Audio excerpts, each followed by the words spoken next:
You're listening to Going to the Chapel, a 21 Jump Street podcast. Grab your Aquanet, throw on your best acid wash jacket, and join us as we gab about this classic television program.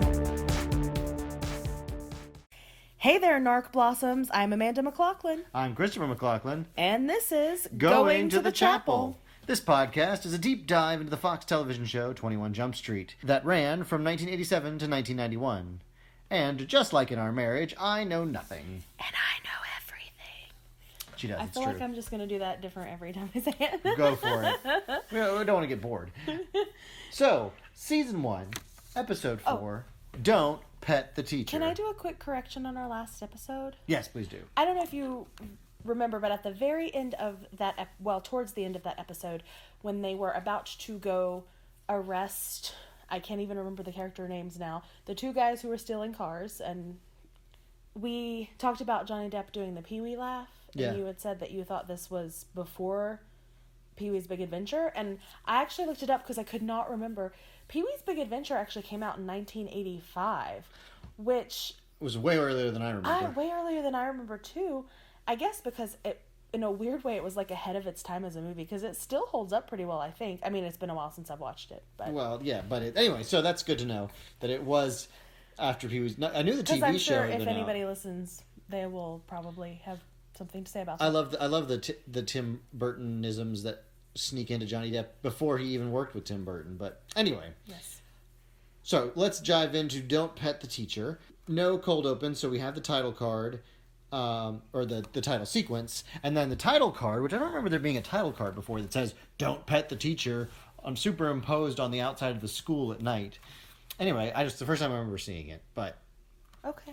So there's like creepy, moody music, and somebody is spray painting words onto the wall, which not super important yet what the words are, but they're there. That person needs a lesson in how to actually spray graffiti. It's very terrible. Amateurish. We linger for a moment, so it's obviously important on a trophy that says Kyle Stone. It's a basketball player. It's a basketball trophy of Kyle Stone. And then we see just hands of somebody stealing a typewriter, which so 80s, which by made the me way. write, oh my god, I still want a typewriter. Always and forever. And then this person's playing basketball in the gym poorly. They're not making any shots, but they're trying to play basketball. Clearly late at night. I don't know if obviously because they've broken. Well, the title card was over the nighttime school. That's right, yeah. And then leaving a flower on a teacher's desk, a single flower. A single rose with some baby's breath. Yes, it's quite romantic looking.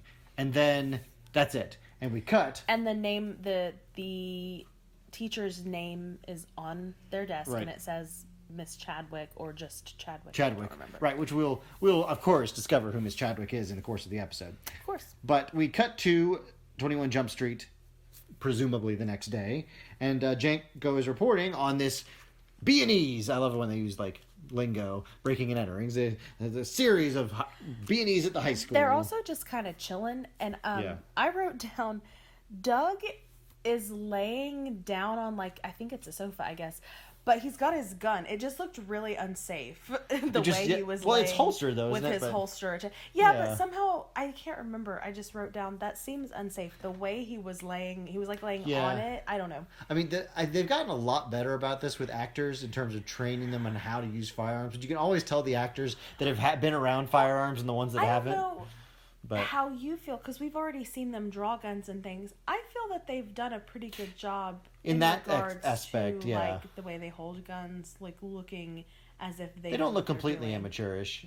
I mean, they kind of, I think, purposely make Hanson look like he's wet behind the ears in the pilot episode when he's drawn. He's like, oh right, I have to draw my gun. You know, he doesn't remember. He probably had gun training, but he never actually drawn his gun in a actual circumstance. Anyway.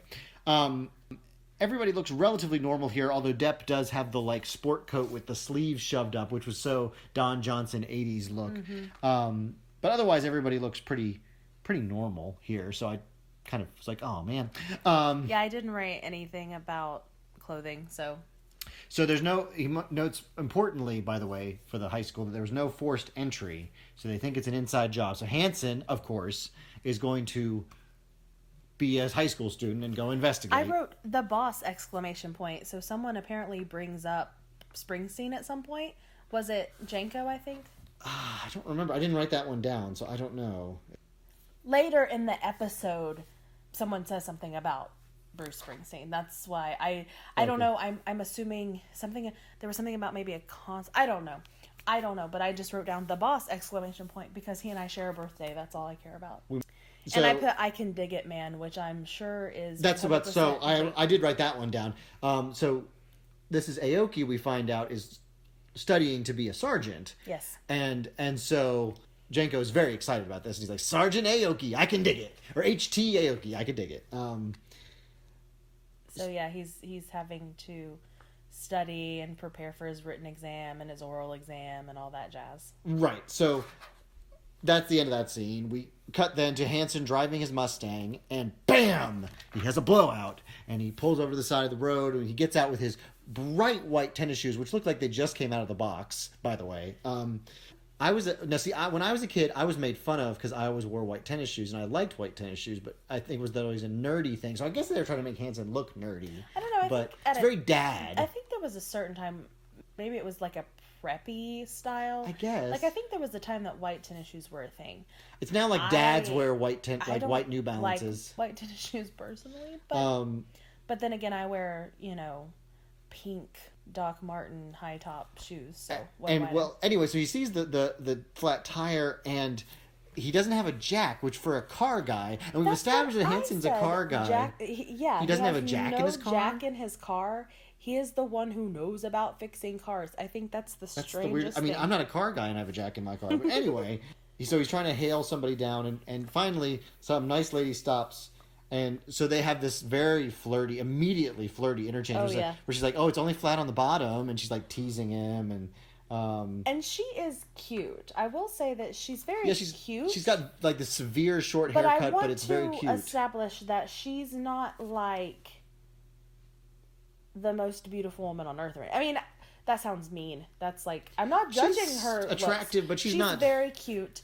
She had more earrings than hair. Yeah. I thought you would appreciate her. Because seriously, she had these gigantic earrings. She has like and really short hair. Really short hair, which actually, she looked But very I mean, cute. Even taking the hair out of the equation, I mean, she's fine looking, but she's not all that. But anyway, they are just, laying on flirtation. And clearly Hansen is like, very immediately like, oh, hubba hubba.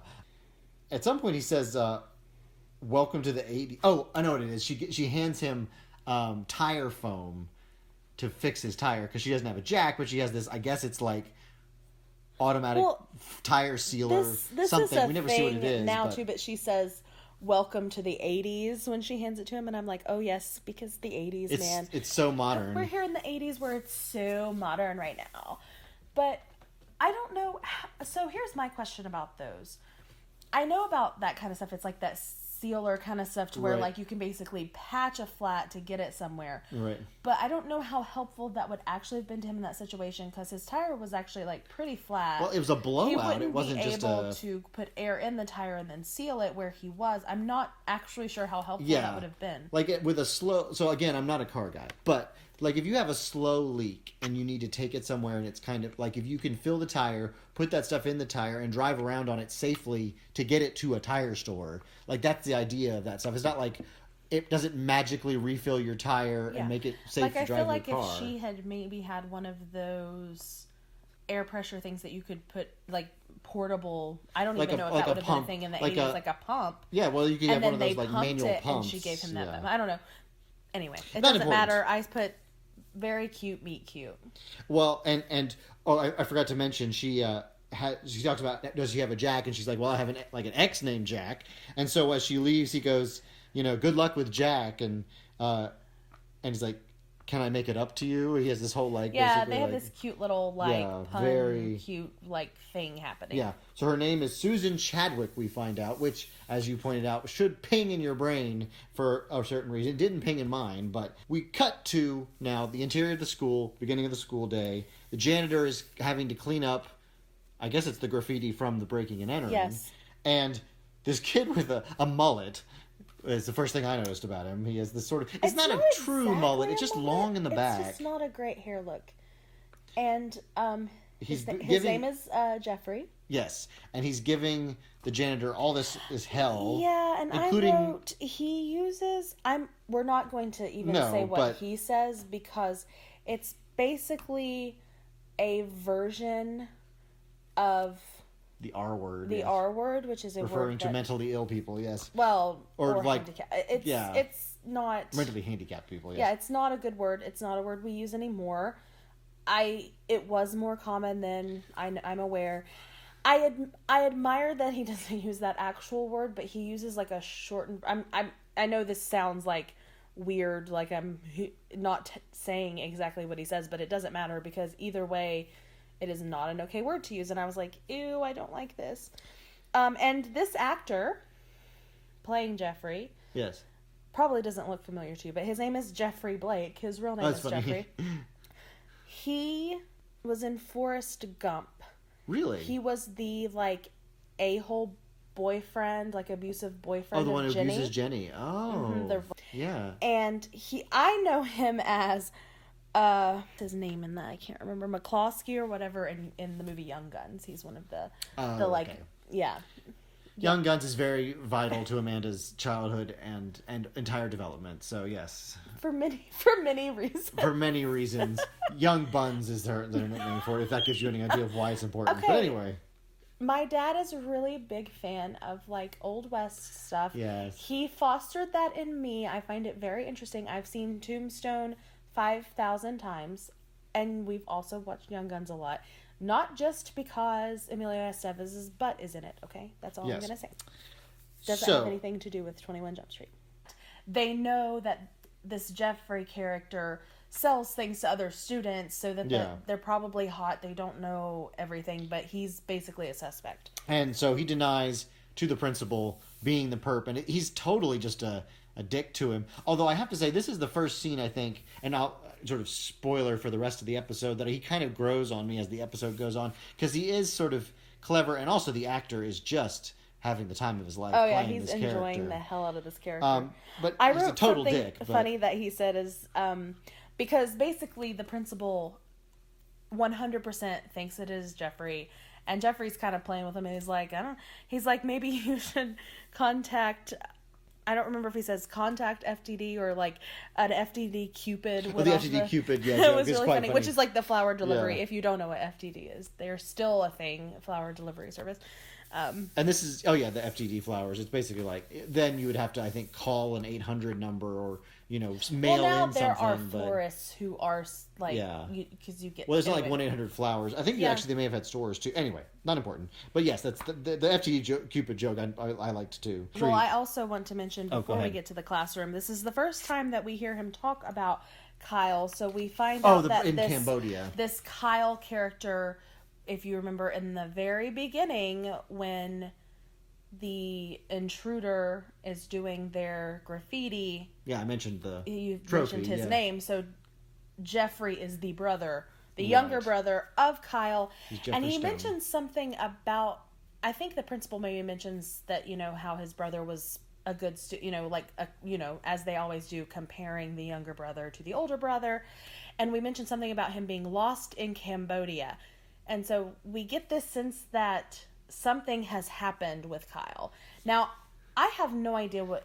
Well, they make references to Cambodia as if that should make sense to our audience. And you're my history buff. And I meant to look this up before this episode, but... So, Cambodia, of course, was a front in the Vietnam War, but that would have been 15 years earlier. So I don't know if maybe he just went to Cambodia and... I don't know. There was probably there was always unrest in Cambodia. Or if he died. Like, we don't even get a sense. We don't know if he's alive or dead. There's this like lost in Cambodia thing. So anyway, he's obviously has these like issues of being the younger brother, but also his brother was a sports star and yada yada. Yes, now we are in the classroom, and Miss Chad. So Hanson has arrived to show up for English class, and he peeks into the classroom. Up to the door, and who's his English teacher? The woman he was flirting with. Miss Chadwick. And she, of course, looks like she's seen a ghost. Well, because she comes to him thinking, "Why is this guy who was flirting with me stalking me at my job?" And then he says, "Well, I'm in your class," and she's like, "Oh God, I was flirting with a high schooler." I wrote awkward. awkward. Oh, also, very awkward. Yeah. like, here's my thing. She already has this weird stalker thing happening because she gets this red rose when the school gets broken into. And if I were her, I would be freaking out at every moment. Oh, yeah. Like, I have a stalker, yeah. yeah, and she seems actually very chill about it this whole episode, which is weird to me. But the minute that I found out that I had been flirting with, I mean, we obviously know that he's an adult. Yeah, and she thought he was an adult when she first met him because, I mean, he is. But the fact that she thinks that she was, like, also flirting with this student, I would have gone home and, like, scrubbed myself with a wire brush, drank, like, every ounce of alcohol in my house. I would feel so icky and gross, personally. Especially one of the kids in your class, but... And I just put poor Tom because I feel sorry for him in the situation because obviously he has to be undercover. And he has to still pretend to be class, 17, even though he's hot for teacher, which of course we will address as time moves along here. So he sits down in the back, and Stone arrives late. Jeffrey, I should call him, arrives late and blames aliens, which I kind of like. And he has this whole story about how the aliens abducted him. It's funny because at the very beginning, of course, because he's using this slur and is not nice to the janitor and is kind of like, of course, he is our main suspect. I don't like him, but then sometimes I do like him in this episode because he's kind of weirdly funny. And there's a kid in this class, I don't remember exactly, I think he maybe answers a question to Miss Chadwick or something, but I was like, eyebrows. The guy had, like, the bushiest, like, oh, it's the guy he's trying to sell the tickets to, which I guess I can discuss right now. About. Yeah, so he's apparently, play has got to play, and he is while Miss Chadwick is busy looking like she's actually a good teacher, by the way. Anyway, trying to sell Van Halen concert tickets to Hanson. No, he's trying to sell it to the other kid. This other kid named Wayne who has these eyebrows. Like, it's a unibrow. It has its own zip code. I put, Jeff needs to actually sell him a coupon to get his eyebrows waxed. I hate to body shame, but man, that was the first thing I noticed. I was like, eyebrows! And I have some pretty serious eyebrows for those of you who've never seen me before. So, if she says beyond, big eyebrows, this is, that's this was beyond your eyebrows.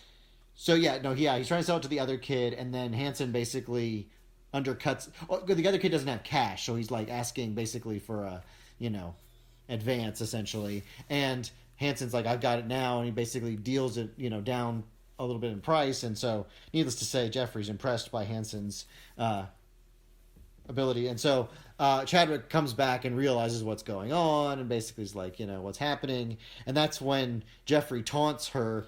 Well, he's like, I heard you have an admirer or something. Was it a secret admirer? But the way he says that, I was like, ooh, Jeff is creepy. Yeah, the flower. Yeah, it's creepy about that. So that's basically the end of that scene. Again, if I were her, after that conversation, I would, go home. I'd be like, I'm done. I'm out. Yeah, although, of course, the flower was there before Hanson was there, so she obviously doesn't connect those two, and it's not Hanson giving her the flowers, obviously, but still, she's obviously having issues with students being attracted to her. So, cut to the hallway, and Hanson and Stone, I keep calling him Stone in my notes, but Jeffrey are having. His last name is Stone. Yeah, I usually use last names because that's my historian training. You always refer to people by their last names. And Jeffrey gives him the tickets for free as a sort of drum up business. Like, I'll give them for free, so you'll come back to me for. And he also offers Hanson a CD player, of course, and also that he has services for fake IDs. So he is just a useful student on multiple fronts. So that's basically we're establishing who Jeffrey is, and of course, sort of putting a giant red flag on him for the whole vandalism, breaking and entering thing. So cut to a classroom is being decorated for some party or some actors. I'm never quite clear what they're decorating for, but it looks like almost like a dance or something. Maybe I guess like a school dance. I guess. I'm guessing it's a dance. I'm never really understood that, but right. So the Chadwick and another teacher who we don't find out who she's not really important to the plot, are discussing crushes because of course she's like, well, it's just a crush, and did you ever have a crush? And and that's the thing is that. At this point, Chadwick, I think she's a little weirded out by it, but at the same time, she's still not taking it that seriously. And of course, the teacher's like, harmless crush. And yeah, and so they asked. So Chadwick mentioned, so a teacher she had a crush on. Yeah, she said she had a crush on her 8th grade biology teacher. Right. Yes. To which the other teacher replies, "Lucky guy." Yeah. Which I do not. Okay. On multiple fronts. What does that even mean in this context? Because as a teacher is talking about, yeah, students sometimes have crushes on their teachers. Like, I'm sure you did when you were young, but like, why would this 8th grade biology teacher be a lucky guy because Susan Chadwick had a crush on him when she was like 13 years old? Yeah. I did not understand that. I thought it was weird. We get a little discussion about Jeffrey and the problems with Jeffrey. We find out here that Jeffrey's parents are divorced, which I want to put it aside here that's divorce was starting to be the like issue du jour in the 80s as all the baby boomer marriages were imploding.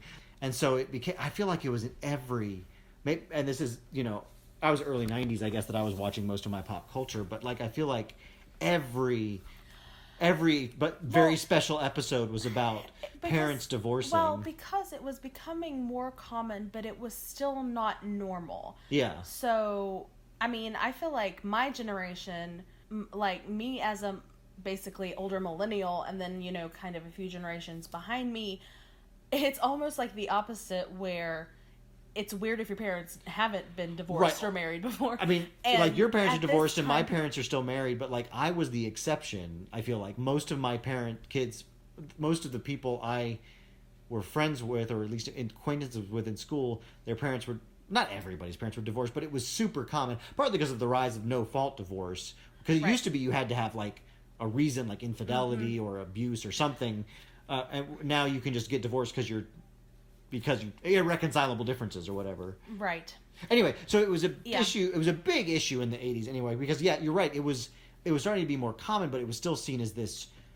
And it was, I mean, to be fair, obviously the psychological and sociological research is that being a child of divorce does cause problems, especially if it happens when you're young. It's also very common when there's been like a trauma in the family for sometimes divorce to end up happening, because when there's a trauma, like in this case, whatever has happened with Kyle, if he died or ran off or was lost or whatever, this happened in Cambodia, it's people respond to like traumas and grief and things like that differently, and sometimes because of those differences it leads to people not being able to deal with the other person's grief. So oftentimes that will lead to divorce. I'm not saying it happens all the time, but from a psychological standpoint, that is a common thing. So from when we hear this conversation and when we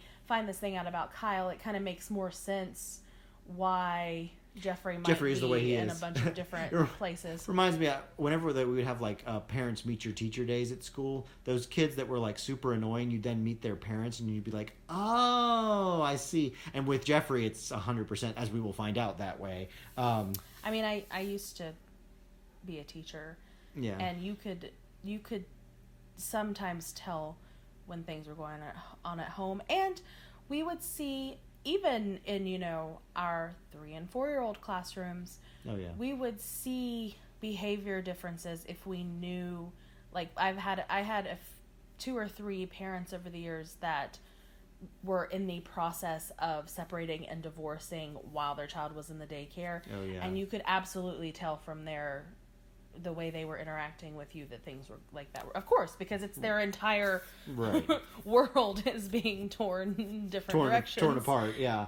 Anyway, if you like this conversation, listen to Popcorn Psychology. I'm going to put in a plug for a podcast. I know, anyway. We just went very Popcorn Psychology. Popcorn Psychology is a cool podcast. So I have a degree in psychology, and they watch different movies, and they talk about it from a psychological standpoint, which is really kind of interesting. They talk about what like treatment would be for certain characters, just for fun. I mean, So anyway, this is not that a sponsored podcast. episode. But anyway, just wanted to let you know. So this is also where, speaking of Kyle, we discuss again how Kyle was sort of the golden child and the perfect, great student and so handsome, and he was a jock, and he was an amazing basketball player that won them, the state championship. Yeah, the whole thing. And the janitor is busy in the room helping out, and basically is like, well, he wasn't all that. And this is where we sort of find out that the janitor went to school with.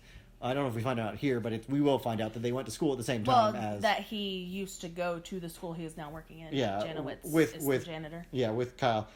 And I put that he's white knighting. I don't remember what he's white knighting about. Because he was basically... I think he said something about if Jeffrey bothers her... Oh, yeah, he's gonna protect her. So he's being all... Which I felt creepy like... about it. Yeah. That was creepy. Like, I'm like, all these men... So, as a woman, putting myself in Ms. Chadwick's position, I would be like, I just need to... Why are all these men around me? Like, I mean, maybe it feels good, but I would not feel good if, like, all of my students were talking about people having crushes on me. And then the janitor was like, don't worry, I'll protect... I don't know. Yeah, as a teacher, I'd also be like, no, thank you. Her whole situation, I feel. Our final scene for the first commercial break here, cut to the parking lot, and... Hanson and Chadwick, Chadwick, I guess, is walking down the stairs, and Hanson's going to his car. Anyway, they meet in the parking lot, is all I remember. And he returns her tire foam to her.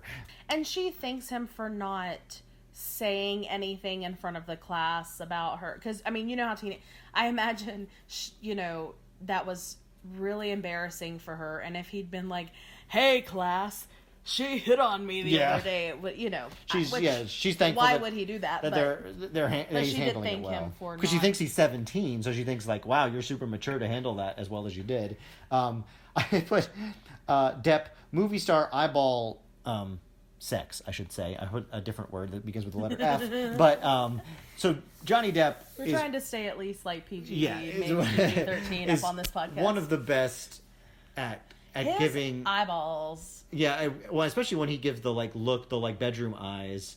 I can see why women just completely fall apart. Still, I think she's trying to be professional and be like, I'm your teacher in this, but there's still a little too much flirtation happening here that makes me uncomfortable. You can definitely still cut the sexual tension with a knife. We, as viewers, know that he is a grown adult. But she doesn't. It doesn't change the situation. I can only imagine. Yeah. I don't want to keep count because it will make me sad. The times that we're going to be like moving into statutory area in this show makes me really uncomfortable. It's like with Nadia. Oh yeah. It's already, we've had a couple of it, and even in the pilot, there's just been a couple of them.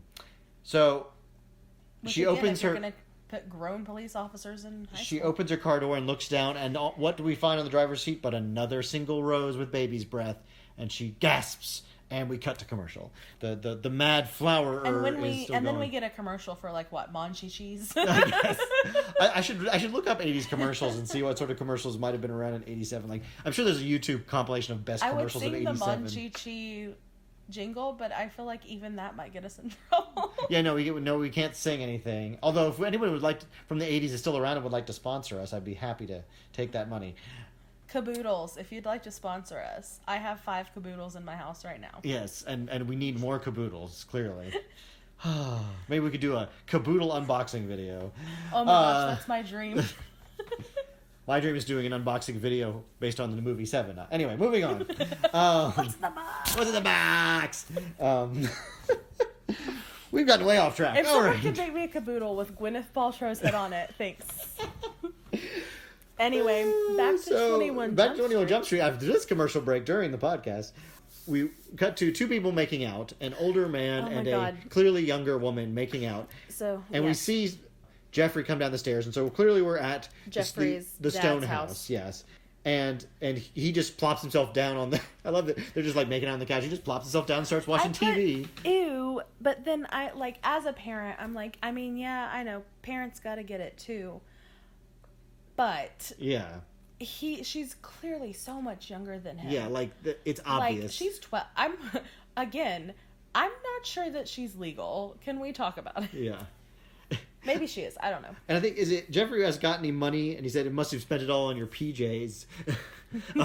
Because he has this silk robe. He's obviously... Dad is wearing a robe. This is obviously It's a little strange to me, as someone who has children, and they're not even teenagers yet, that he's in his home. His son obviously lives with him, his teenage son.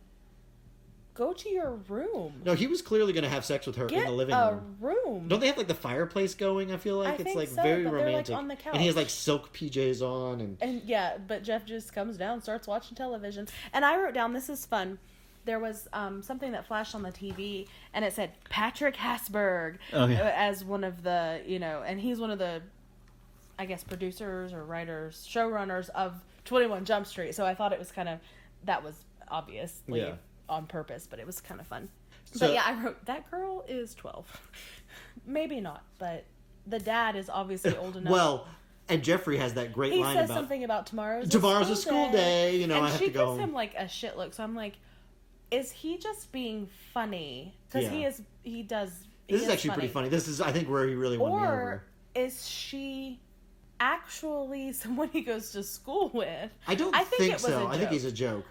I really hope it was a joke. But because he looks like he's about 25, they do look the same age. But I think that's just the nature of casting this show. I mean, she definitely, I think, is supposed to look like she just turned 18. He totally gives no F's about his dad being here with this girl. And this is also another thing that shows us like what his home life is like. So obviously his dad is just off boning people. So the purpose of this scene is to show that he basically has no parents at home. He's just on so his again, own. we get a lot more understanding of Jeffrey, which I think is why we start to like him. Because again, it's like meeting the kids on Meet Your Teacher Day, or with the parents and being like, oh, okay, that makes a lot more sense.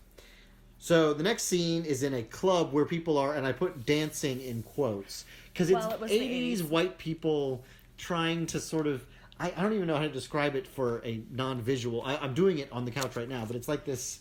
They're like moving their arms, kind of. It's white people dancing. 80s white people dancing. And Hanson is there and looks quite miffed to be there because, of course, Hanson's the squarest square that ever did square, and he's just like, "Why am I here?" And why is he there? To meet Stone, Jeffrey. Because he said he would hang out with them and stuff, so they're at this club. Right, and they're just having more I just write down more banter. There's actually, this is a pretty clever episode in terms of the writing. There's a lot of pretty good, like, sort of 1930s screwball comedy era banter between people, which makes it fun and makes the sort of procedural aspect of it move along. And the way that people are dressed in this club, I feel like it's supposed to be kind of like a punk-ish club, but, I mean, the music's not punk, but I think that's kind of... Right. The idea. And there's a girl who stops at the table. I don't remember if she's a waitress or a bartender or if she's just a girl. She's coming to see Stone. Because he's selling the CD players. And so, she's got this great crimped hair, which hair crimping was such the thing. It's great. I was so excited by this hair. And so does he actually sell her a CD player here, or they? I think there's two girls that come up. There's another girl with giant hair who comes up. Yeah, it's great. But he's only got like one CD. Oh yeah, and she buys the CD player. Yes. One of them, like, really, really hardcore hits on Hanson. She literally, I wrote this down, she says, "Stop by and ruin me." Oh. Which... Yeah. I mean, I'm sure Johnny saying that to you. Yeah. So we're going to have to stop the podcast here. Oh, dear. It's just such a fun... I think that's, like, a very, like, 80s, like... Ruin me. I mean, girl... I'm sure it's not the first time Johnny Depp has heard that, but anyway. Yeah. Is that the one that Jeff then says that she's the queen of the lewds or something like that? Oh, yeah, basically. I mean, I do have a little bit of a problem with the sexual politics of the show in that, like, girls... It seems like every episode has to have at least one girl who's just a giant slut, who just sleeps with everybody.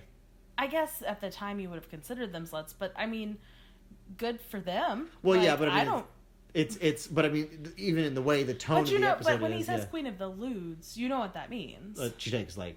Quaaludes. Oh, Quaaludes. Okay, I was thinking lewds took nude photos or something. No. He's saying that she's a druggie. See, I totally missed. I didn't think about Quaaludes. I was thinking you got to know that if you're going to watch a show from the 80s, you have to know drug lingo. See, no one does. I mean, maybe people just still do Quaaludes, but no, we're all on opiates now. Actually, ironically, I read an article a while back where Johnny Depp was actually bemoaning the fact that people didn't do Quaaludes anymore. So that's ironic.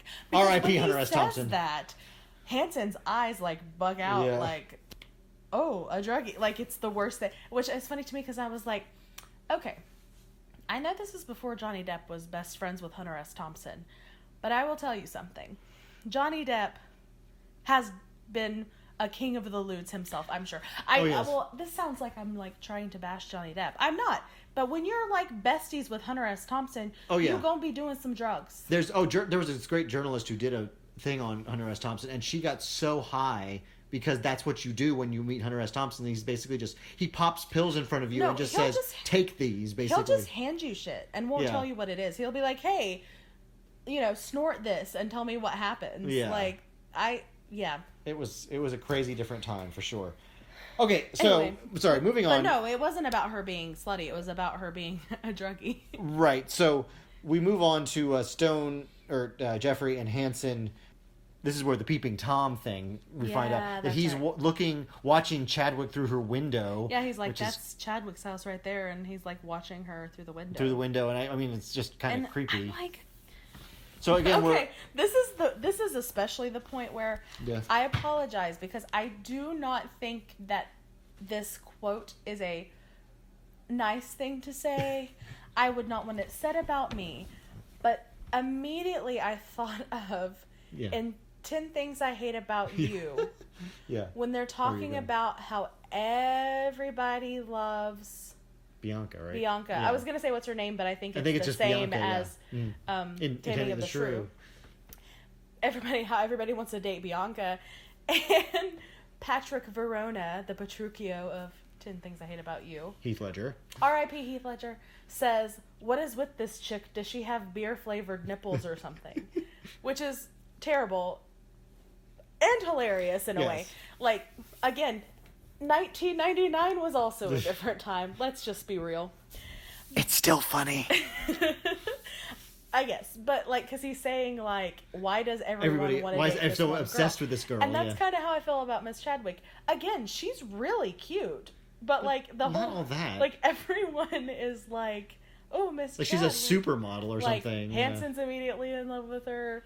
Jeff is stalking her. Right. The janitor's obviously got a thing. I mean, everybody's like, I mean, good for. Again, I feel like even that other female teacher was like, lucky guy. I'm like, are you into her? Like, everybody's into her.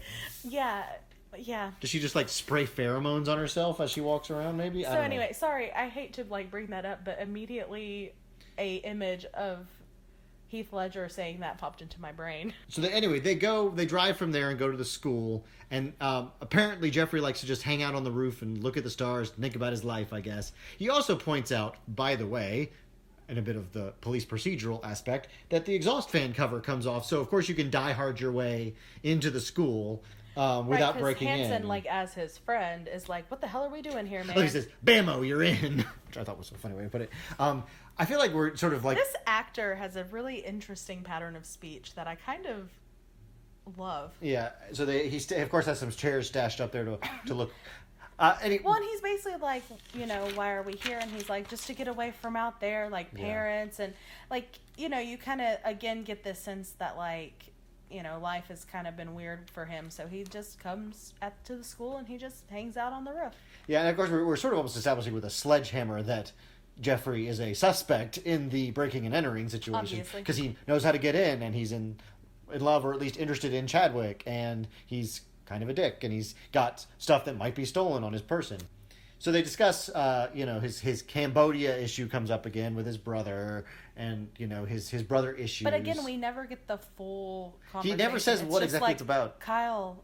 He's like, I get up here to get away from the world. I promise to research Cambodia before the next time we record, and I will give you an update if there is anything to report. Because we also don't know how much older he is than him, but it had to have been close to the same time. I don't know. And so Jeffrey talks to Hanson about, the Van Halen concert. How'd you like the concert? And he says, I know you sold the tickets. It's like, obviously you don't like Van Halen. I mean, you could tell he can read people. He says he can read people. That's his skill. Well, that's his skill, yeah. And Hanson, I mean, it doesn't take a lot of reading people to realize he wouldn't be a Van Halen fan. Kyle clearly likes Hanson and wants to go into business together. He even offers, like, hey, we could, run this stuff together, because clearly you've got some game, so... it's a nice moment of sort of bonding between the two of them, and it's very sweet. As a person who got married to a girl that he used to bond with under the stars, I always appreciate those kind of scenes. Oh, are you now shipping Jeffrey and Hanson? No, I don't think it's romantic. That doesn't make it romantic. Unlike the two guys from the previous episode who I was totally shipping, this is not. Does not. Oh, read I romantic actually cut at that all. out of that, but yeah. Oh, okay. So we can cut that out of this Christopher too. thought that there was some kind of thing going on between the guys who wanted to open their own shop. I didn't read that, but hey, if it was, go for it, man. No, this reads to me totally as a sort of this is the. I know. Louis, this is the beginning of a beautiful I friendship. was just making fun of you. So anyway, cutting back to 21 Jump Street, where Oh my god.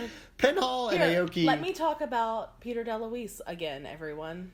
Spoiler alert. Pardon me, I'm going to get comfortable while she talks about Penhall. But so they're playing baseball. Please it's so carry cute. No, just that's it. Okay. Good. He's like so Penhall is catcher, but he's also like umping, and so he and Harry are like arguing with each other about a strike. Yeah, and Aoki makes the reference to like the Japanese being good at baseball, which is like every so often have to remind us that he's Japanese. So there's a reference. I just write down because there's a reference to Billy Martin. So they were arguing. They were arguing with each other. Billy Martin, in case you don't know, if you watch this episode, was a manager who was famous for getting into. If you weren't alive in 1987, like Christopher was. Well, I was alive, but wasn't watching. I mean, I was probably watching baseball, but I didn't know who Billy Martin was then. But he was rather famous for getting into extremely animated arguments with umpires and bumping them and like kicking dust over the plate and all this stuff. So Penhall goes Billy Martin when they anyway.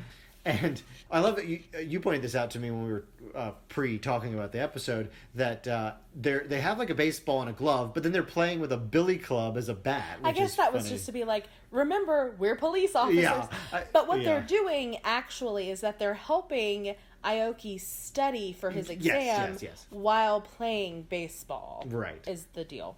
And this is where Hanson brings his report on Jeffrey and basically is like... This is also when Jinko asks him, hey, how was the concert, man? Was it radical awesome? Like, wow? Yeah. Man, I love his hippieisms. Jinko is he's everything. He's kind of the like secret glue that holds this show together, I feel like. Which is sad because he doesn't last. He doesn't do a lot, but I think without... Spoiler alert. Without him, well, that's fine. Without him, I feel like there would be a big gaping hole in the middle of the show. So that's the important part of that scene. We cut to a restaurant where Chadwick is eating. It literally said restaurant. Yeah, there's the what is it, the out front, I don't know if it's called the like canopy part. Canopy out front of the restaurant just says restaurant. Because I couldn't get the rights to something. Anyway, so inside Chadwick is eating and grading papers as teachers are wont to do and have to do, and I would argue that teachers nowadays probably don't eat alone at a restaurant because they can't afford to eat alone at a restaurant. Yeah, probably not. Grading their papers. And who should join her at the table but Hanson? Yeah, he just shows up and sits down. Yeah, and then starts flirting immediately. And she, instead of being like, well, no, what happens is she's sitting there grading papers. The waiter brings a drink over, and she's no, I didn't order that. And Tom sits down and says, I did. Oh, yeah, such a And she's like, move. I don't think you should be buying me drinks. He's like, it's for me, and it's a Coke. Like, yeah.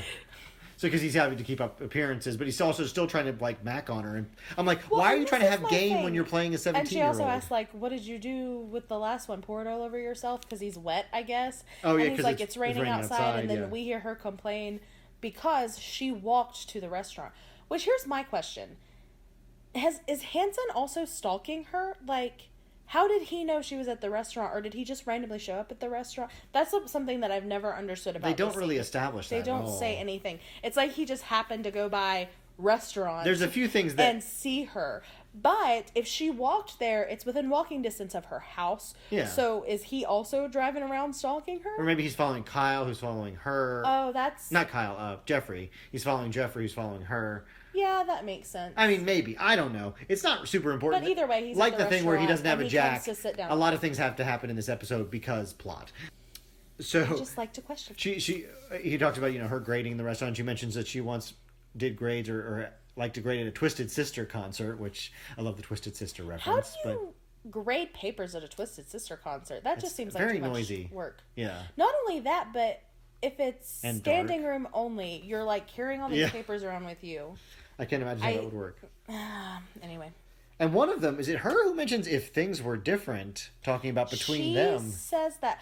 I mean, because she's basically like, well, her whole argument is, I'm your teacher, you're my student.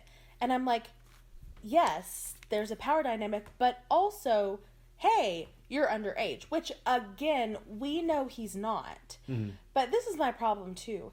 Hanson's undercover, and the minute he realized he was in her class, he should have just left it at that and been like, cool, you're my teacher, and not tried to interact with her too much. Yeah. I get it. He likes her. He thinks she's cute, but it's not good police work because he's trying to remain undercover.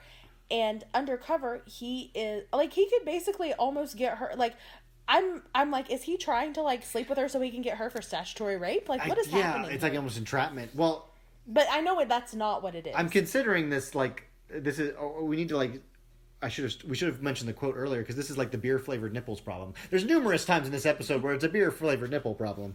Well, and also she's cute, and I get it, and I'm like, the thing is, if you were doing your work and you were with Jeffrey right now and seeing if he's breaking into the school or something, then the quicker you get through this, it's not like a conflict of interest anymore if you wanted to pursue a relationship with her. Like, it's a lie. Yeah. Now, he says something like, you just don't have all of the pieces, because she's like, there's something. Well, she's like you seem grown up, and he says, I am grown up at one point. Like, I'm like. Or like something about growing up. He's like, I am grown. Well, no. She said, I don't remember what she says. Yeah. But he says, I am a grown up. Which I feel and it's like, stop, Hanson, you're giving it all away. But also, like, if I were, 26 or how, she's supposed to be young herself, to be fair. But and this like 17-year-old kid was telling me he's a grown up, I'd be like, that's cute. Yeah. If a 26-year-old told me they were a grown up, I would tell them they were cute. No offense, 26-year-olds, but let me just say. And isn't this also where she mentions that if he's a biology teacher? She tells him, I think you're gonna grow up to be a biology teacher, which is a reference to before when we realized that she had a crush on her biology teacher.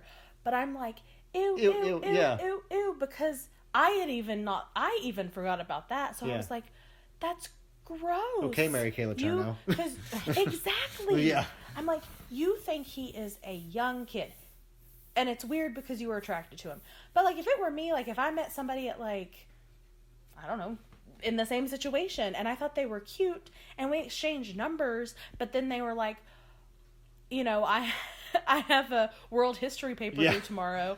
Like, that would immediately turn me off. I'd be done. I'd be like, nope, not talking to you anymore. Well, and that's, even from a male perspective, like even if you like think she's cute. You worked in a school, high school. Can you even imagine like being at a restaurant and a student coming to sit with you, being okay with even talking? That's my thing, is she should not even let the conversation happen, much less like basically say if things were different. Well, and sitting together at a restaurant, you could get yourself fired for that. Like for me, like I think I saw a student once at like Target or something, but like, that was a little different. You accidentally slipped a bad word, not like a really bad word, but you like cursed. Yeah. Not at a student, but with a student. Yeah, with a student around, I said a cuss word. And they said something about it, and you got like reprimanded. I had to talk to the vice principal. And that's not even a big deal to me. So yeah. Anyway. So the scene ends with them sharing a salad, which it's not important how that ends, but like the point of that is that she doesn't tell him to go away, like as we were just discussing, like doesn't tell him you are underage, this is inappropriate, go away. It makes me think of that movie Never Been Kissed with Drew Barrymore, because we have this same problem of like she's like in love with her teacher, but he thinks she's a high school student and he's like weirdly attracted to her, but obviously is not comfortable with that. Why he's attracted to her, and then like finds out she's an adult. And he actually, to be fair, I think reacts in the correct way because he's upset. But then, of course, in the end, he like comes and kisses her at the baseball field. But I feel like if I watch that movie again now, because watching these things when I was a teenager, I was like, okay, that's weird. She thinks you're her student, but I don't get how problematic it actually is. Yeah. It's and so anyway, that's the problematic aspect of that. So we cut to the gym and the horror movie music again, and the scoreboard turns on. Now we have a debate about whether this is a dream sequence scoreboard or if there's actually like actually turns it on. I think that I think it's real. It actually gets turned on, and the guy's shooting his shot, literally. And you're hearing like ghost versions of like people cheering. It's like obviously he's imagining. But also they're like being the big a bunch game of just a bunch of like shots of like the gym, the scoreboard lights up, and I'm like, it's very artsy. We get it. We're in the gym. Yeah, it's a very artsy sort of thing. He keeps missing his shots again, and then we see him stealing adding machines and like big old chunky 4-function calculators. And I've heard that it's ironic and interesting to me that everything that he's stealing from the school would not be sold today. Like, would be nothing today. It's so funny. It's totally obsolete technology. It's just funny. The typewriter, adding machines, CD players, clunky old calculators. And of course puts a flower on Mrs. Chadwick's desk again. So basically we're just still establishing that the B&Es are still happening. So apologize for the length of this episode. It's going to be a lengthy one, but hope you're enjoying it. We cut to Hanson driving Chadwick home. Oh dear God. Because of course it was raining and she walked there. Yes. One of them, I don't remember which, says, "I had fun," which again, no, you did not have fun. Like, this is not a date. This is not appropriate. I mean again, from Hanson's date, but like, no. Depp is giving her bedroom eyes again, and she's definitely not saying no to those bedroom eyes. She definitely seems to know at this point, I think, that something's up. Like he's like, well, she does say there's something about you that doesn't fit, and that's when he's like, you don't have all the pieces. Yeah. I could still flirting with your student. But then he says something about like wanting to go to prom with her, or like something about do you have a date for prom? And she said, yeah, 7 years ago. So like, that means she's like 25. But so yeah, still, she's a young teacher, and yeah, in real life he's like 21 or whatever. But again, she doesn't know that. Hey, I think we've belabored the point enough, but it is still creepy every time it happens. And he's a terrible police officer. Awful. And so he drives off, and there's a nice little sort of focus change from near to the distance, and we see the car, and of course it's Jeffrey sitting in the car because he was watching the house as he does, and he saw Hanson drop her off. Mm-hmm. Dun dun dun. Commercial. Now, we cut back to Aoki. I think we're back at 21 Jump Street here, studying with his stereotypical. Every time you have a studying scene in a movie, you have to have those giant pile of books. Which, to be fair, when I was studying in college, in the 80s and the 90s, even when I was studying in college, look, they're Googling for hours. I would have piles of books around me, because I like to have actual physical books. But he has a stack. Yeah, just like stacks of books. Yeah, Leaning Tower of Pisa. I love he's memorizing the municipal code, which I mean, I guess they kind of have to memorize some laws, but like code by code, basically. This is where Hanson comes in. Jink wants to talk to him. The school got knocked over again, as we talked about, all of the adding machines and stuff. And he's like, "What was Jeffrey doing last night?" Right. And actually, Jinko actually asks Hanson like something about the teacher. And he's like, "What is with this teacher?" Like, again, about, I think he's saying, the rose is put on her desk again. He's like, "What is she like?" And then we have Tom break and be like, "Oh, she's..." Oh, yeah. And then he, like, has a, like, that... Yeah, Janko's totally sees through him. Has this look. He has this interesting way. He shifts facial expressions so quickly and in such a great way. Like, the way he was doing that, because he's like, "Oh, she's..." And then immediately his face like, falls. "Oh, no, yeah." You know. Yeah. There's a great scene in the movie Benny and June where he has like 4 or 5 different facial expressions all at once. I don't know. He's really good. Unfortunately, we forget now that he's basically gotten stuck doing Jack Sparrow, or he's basically in every character practically as Jack Sparrow recently. How good an actor he was as a young man, and just natural at it. Clearly, he knew how to do his inner monologues, but so he's basically like, "Well, I wasn't with Stone last night," and Jink was like, I mentioned that Janko's office is so great. I see new details every time we're in Janko's office, with his Hendrix poster and his Target with Richard Nixon on it. And the music in this scene, by the way, I just was distracting me because it was just like he was super listening to something that was super loud and awful. Well, so eventually he gets to, like, he's asking, because Hanson's like, well, I wasn't with Stone last night. He's like, okay, well, who were you with? And Hanson's like, what do you mean, who? He's like, well, I don't mean the Who, the music band, which I was like, my favorite. Yeah. Like, again, funny. But so he finally gets out of Hanson that he was eating dinner with the teacher. With the teacher, and don't pet the teacher. Although I feel like this episode should also be called "Don't Pet the Student." But Truth. Moving on to the next scene, we cut back to the school with Chadwick trying to teach Chekhov to high school students, which God bless her. Better than Rip Van Winkle, man. And we notice that Jeffrey is not in class today, and the janitor and the principal come to the door and ask Chadwick. I think if they ask if she had another flower or something. Anyway, they call her out of class. They're looking for Jeffrey because he's supposed to be in her class. And they call her out of the class, and they're going to do a locker check on him. And they're going to search his locker. They're going to search his locker because they think he's got the stolen goods in his locker. And this is where Hanson finally decides he has to break character. Yeah, he comes out. He's like, "You can't do that. This. It'll ruin. It's a legal search, right?" And so which is it in a high school? Like, it isn't. No. I thought that high schoolers have no rights. Basically, I know, but I like that they kind of, maybe at the time it was more that way before horrible things that now happen. Pre-Columbine, I think high school students had more rights. Because he was saying, that's an illegal search essentially. Yeah. But I think the lockers, being that they actually technically belong to the school, I don't know, but we'll go with it. So anyway, he basically is like, this is going to be, you won't be able to use this as evidence and yada yada, and so Jeffrey arrives at this point after they're having this confrontation. And of course, Miss Chadwick also walks out. So he pulls out his badge and he's like, I'm a police officer. And she's like... And she's like... And he's like... And he literally looks at her and goes, that's the piece that was missing. Right. So, of course, like, she's kind of, upset or whatever. And the principal, of course, didn't know that he was a police officer. He's like, what the hell is going on? Yeah. Blah, blah, blah.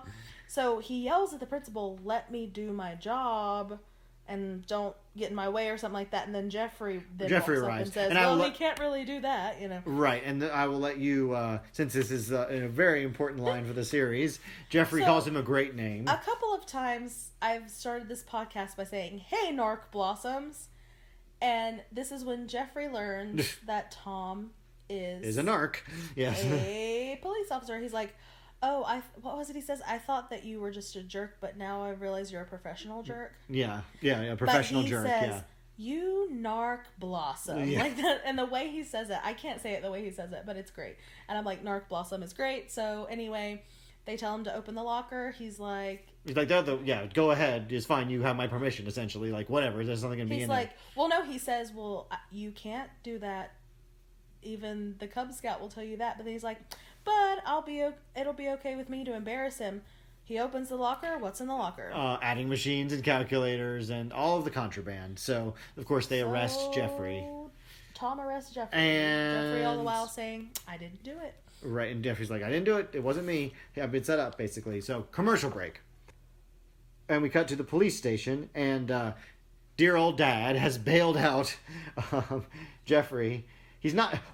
So this was what I hate. The dads in this show are all terrible. As a dad, it offends me. Anyway, he's not mad that Jeffrey has all of this, basically, not petty larceny, just straight up larceny, but that he got caught. Like, all he's mad about is that he got... I'm not mad at you for doing it. I'm mad that you were stupid enough to get caught. Yeah. To which Jeffrey's like, oh, I know, you gotta take care of your bottom line, whatever. But then, like... Yeah. He's still saying, but I didn't do it. So I have that we cut to Chadwick's leg. I don't know. Her like... No, she had the leg warmers. It was in her house. Leg warmers. That's what it was. She's wearing these leg warmers. I was like, fantastic. Cut to Chadwick's legs. Yeah, cut to Chadwick's leg warmers. Yeah. And she's mad at the narc blossom. Well, she's in her apartment, and so Hanson comes to her apartment. And she's mad that he didn't tell her. I'm like, well, what was he supposed to do? Well, yeah. And she's mad at him too. She's like, so what is this? You like harass my student? Like, she's basically, she doesn't call him a narc, but she basically calls him a narc too. And I'm like, that would be me as a teacher. Like, how, and I can't say this enough, how dare you? Yes. How dare you? She's like, it's cute that you gave me a CD player, but whatever. No, it wasn't a CD player. What is it that she has a gift? No, it's a CD player. Because it's what he was selling, yeah. What Jeffrey was selling. And she's like, that's cute, but Jeffrey would have gotten me tickets to somewhere. I don't remember who she says. And he's like, I didn't give you this. Because she thinks that he left it on her mat, I guess, to like apologize. He's like, I did not give you this. And she's like, well, who did? And he's like, I don't know. And once again, if I were Chadwick, I'd be like, why are all these men stalking me? Why? Beer nipples. But then, like, he's like, as bad as it is, I was just doing my job. He, like, convinces her to, like, I guess, forgive him. And he, they're about to start making out. She's, like, up against a wall, and he puts his hands on either side of her head. It's very sexy. Oh, yeah, he's about to, like... And he starts kissing her, and she turns off the light, and he turns the light back on. Because he has it's a literal light bulb moment. He realizes, he's like, okay, if I didn't give you that CD player, and Jeffrey is downtown, and I knew 2 nights ago, because when he went to the club, that he was out of CD players, it came from someone else. And she's like, okay. And he's like, that means I probably busted the wrong guy. Mm-hmm. So, we cut to... The school. And the janitor, Albert, is with the trophies. And so, I can't remember who breaks in to catch him with the trophies. Is it Jeffrey? That's right. Jeffrey walks in. And he's like, those are my brother's trophies. Those are my brother's trophies. And this is where we find out that the janitor played with his brother and wasn't very good. Also, Jeffrey, by the way, calls him Albert. He has this way of saying his name, like, okay, Albert. And he uses the inappropriate slur word to him again. Yes. But I do feel bad for Jeffrey here, because he's basically like, it was you. He's like, you're still not very good at basketball, because I've been watching you. I'm here all the time. I knew you were the one stealing things, but I didn't say anything. Yeah. But then you decided to pin it on me. And now I'm gonna tell everybody. Although I feel like there's a bit of a classism thing with Jeffrey that's very unnecessary here. He's like, you don't know what he's like, oh, I bet you thought that I wouldn't get out. You don't know what it's like to have a rich dad, do you, Albert? Like, he's kind of and this is like where you're like, oh, I liked you, Jeffrey. Well, because you're he being was a dick kind again. of a jerk to Albert anyway. Yeah. But of course, Albert is apparently a terrible person. So the janitor snaps and starts chasing him, and they fall down the stairs as they're running after each other. Yeah, he was going to hit him with the trophy. Yeah, he's trying to hit him with the trophy. They run into... And he calls him Kyle. He's like, you'll pay for this, Kyle. Yeah. And he's like, I'm not Kyle. I'm not Kyle. And this is when Hansen breaks in. That's why I was trying to get the order right here. But Hansen breaks in and saves the day. It was basically like,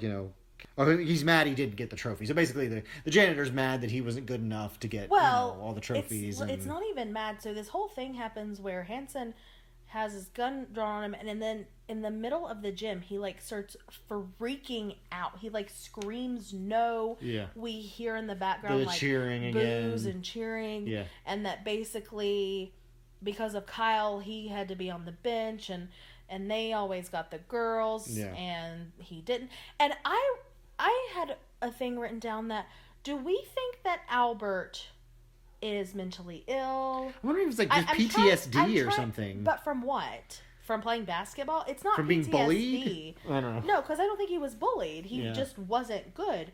But because he uses this word with him all the time, and he's a janitor. Nothing against being a janitor, but I do wonder if maybe there is some sort of like they're trying to make us assume that there's like some kind of a mental handicap, perhaps, or like a maybe he's on the autism spectrum. He does kind of read autistic. He kind of looks to the side, but again, because it's the 80s, the way he's acting it, I'm not sure what they're going for. And he makes me feel like super uncomfortable, but because he's all wrapped up in this old high school thing, like they didn't get the girls and I was on the bitch, and like this whole situation like totally freaks him out, and it's odd. And of course he was the one who was leaving the roses for Chadwick and everything too. I don't know what they're trying to, what we are supposed to imply about him. Just that he's got this obsession. I don't know, it was like obsessive disorder. Anyway, let's not go to popcorn psychology twice in one podcast. I just was trying to figure out what they were trying to, because they used that word in the beginning, but I don't know if that's just him being a jerk. I think it's kind of Jeff being a jerk and trying to set. I think it's really trying to set up the red herring of Jeff. I guess so. I think as much as anything else. Although it does mention here about I don't remember where he mentions he wanted to ask out Chadwick. No, yeah, it's right here because of course, now he knows that Hanson's a cop, and Hanson has got... He's right, like, the hots for you Chadwick. okay, Jeff? Yeah. And he's like, yeah. He's like, sorry, I wasn't really stalking her. I was just trying to get up the nerve to ask her out on a date. Which, again, I'm like, you are a student. You're not... That's not how that's going to go. Maybe you should say yes, because who knows, but... Yeah. Anyway, so the scene ends with him grabbing a basketball and shooting it and saying, "This one's for you, Kyle." Again, sort of like and he also offers Springsteen tickets to Hanson. Ah, yeah, so there's a so Springsteen that's his, reference again. I know people, I know you listen to the boss. Or of course, yeah, Hanson would listen to Springsteen, because, duh. And of course he swishes it, because that's how it goes. Last commercial break, so the sort of stinger scene at the end is, she's two cars trying to get into one space, and Aoki pokes his head out and says, "Hey, lizard brain, get out of the way!" He like yells at the other car because he's clearly late for his exam. Aoki is in one car, and he tries to park, and this other guy's up in the park. He yells at that guy. Yeah. He says, "Do you have a driver's license or something?" Yeah. Parks, goes in. Oh, I forgot the driver's license. They tell him where he needs to go for his oral test. He's like, oral test. And he walks in. And he's like real nervous. He's like chanting like municipal code things. And we see the guy has the paper over his face, and he's like, Harry Truman Aoki, and he's like, "Yep, that's me." Puts it down. It's the same guy from the car, and he picks up and he goes, "My driver's license." Yeah. So of course we're to assume that I thought that bit was kind of stupid, so I just kind of glossed over it. But yes, and he really, that actor like really is like into the way he says "my driver." He looks like a serial killer. I know. Well, it's his one scene. He's really wanting to sell it. I was like, well, poor Aoki. I guess he's not gonna. And I guess it's not really the last scene, because the last scene is we see a flower, and then it's the same kind of flower, of course, which is creepy, by the way. And it's Hanson with the flower coming to say hi to Chadwick. And now that Chadwick knows that he's of age, they can, of course, do the deed. Well, he like knocks on the door, and he asks her like if they want to go out. She's like, "Let's stay in," and they go in her apartment. And it's clear what's going to happen now. Like, but he lied. Okay, he lied to her. But to be fair, it was his job. But still, if I were her, I'd be like, I need to stay away from. I'd quit my job first of all. Like, I'd be finding some other job. Too much student petting going on. And also, apparently, you're too irresistible to be a high school teacher, I guess. Lord have mercy. Beer-flavored nipples, I guess. Beer-flavored nipples. So, okay, we'll wrap up this semi-long episode with our favorite 80s-ness. I don't really have a favorite 80s-ness. Okie dokie count, there was one. Yeah, I think the okie dokies get worse as time moves along, I think, is what's going to happen here. Or there's just not that many of them, but it just felt that way to me when I watched it originally. My favorite 80s-ness was the girl in the club with her giant hair. And then there's the crimped hair, and then there's a girl who has somehow even bigger hair. It almost feels like a joke. No, it's like huge. Yeah. Like, even for 80s, huge. I loved it. I was like, that hair is my 80s-ness. And I feel like this isn't really an 80s thing, but I like Jeffrey's character as it was written, not necessarily. I'm sort of ambivalent about him as a if he were a real person, how I would feel about him, but he's complicated, which I like, because he doesn't fit into, because most of the characters we've seen so far have been pretty stock. Yeah. Like, they're just one thing or another, and it's just what it is. Yeah. Well, like, I think it's a good idea to, like, a comparison between Jeffrey and Kenny. Oh, yeah. Like, Kenny is just the worst. Yeah. And Jeffrey, I mean, I don't like what he calls Albert. He is kind of an a-hole, but then sometimes I think he's funny, and, like, I can see, and it may just be that Jeffrey Blake is that good of an actor, I don't know, because he usually plays characters kind of like this, so I don't know. But you can see how he got to be what he is. Oh, and we also find out, I don't think we mentioned this, when he's talking to Hanson, and then Hanson's like, "What about the other stuff that you sell? Is it hot?" And he's like, "No, I buy it all." And he's like, "Why?" And he's like, "Why not?" So he sells things that he's bought just because he can. Yeah. Yeah. It's fun. Honestly, that's probably just I'm spending Daddy's money because Daddy's a jerk. Because he hates Dad. Yeah, which makes sense. Also, distinct lack of Judy in this episode, which was upsetting to me, since eye candy for me. Yeah, I mean, it's just so sad. I mean, you're not. What do I have to look at? You're not gonna lust after Peter Delaware. Well, you can look at me. Well, of course. But I'm not But that would distract me from my job of watching the show. Oh, I guess that's true. All right, folks, Or you you probably could love listen Peter to us. DeLuise as much as I do. You'll learn to love him. No one can love Peter DeLuise as much as she does. Well, I don't know. I don't even know if Peter DeLuise's wife loves him as much as you do. Listen, I will preface this by saying Peter DeLuise is married. His wife is lovely. It's fine. We're married. It's fine. I'm not upset about it. It's fine. All right, you've probably listened to us yammer on long enough. So if you like all of this this chattering, feel free to subscribe and otherwise leave us comments. I'd love to hear what you think, what you'd like to hear more of or less of, or if you have any ideas for fun bits that we could do that would make your life We definitely better. are thinking about having after school specials, which will be shorter episodes about different things and possibly even One-offs. actual videos. So We're definitely going to have